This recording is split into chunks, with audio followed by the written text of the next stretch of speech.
অনেক দিন ধরে আমি আমার এই পেজটাতে আর কাজ করি না। তো আবার অনেক দিন পরে ফিরে এসেছি, এই পেজে কাজ করতেছি। তো আসসালামু আলাইকুম, কেমন আছেন সবাই? আলহামদুলিল্লাহ আমি ভালো আছি। চলে আসলাম নতুন আর একটা ভিডিও নিয়ে, অবশ্যই ধৈর্য সহকারে দেখবেন। অনেক দিন পেজে কাজ না করার কারণে আমার পেজের রিচ একবারে ডাউন হয়ে গিয়েছে, মানে আমার ভিউ হচ্ছে না বললেই চলে। তো তার জন্য আর কি করার, অনেক দুঃখ লাগতেছে, অনেক খারাপ লাগতেছে। তারপরেও হতাশ হব না, অবশ্যই কাজ করে যাব এবার। তো দেখি এখন কি হয় এর ফলাফল।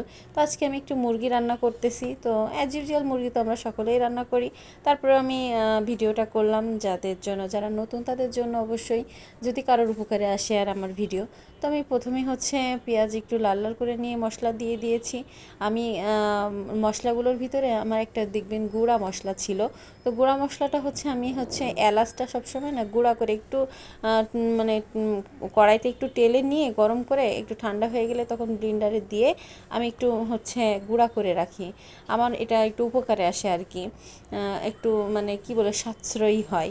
তো এই জন্য ওটা আমি ব্যবহার করি। আর আমি মুরগিটা সোনালি মুরগি।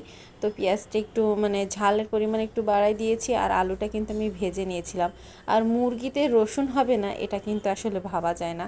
আমার আস্ত রসুন দিয়ে মানে সব মাংসই বেশি মজা লাগে, তার ভিতরে মুরগিতে বেশি মজা লাগে। তো আমি খুবই পছন্দ করি। আর এই যে মুরগিটা কষাচ্ছি, আর মাংস যত আপনি কষাবেন তত তার টেস্ট দ্বিগুণ হবে।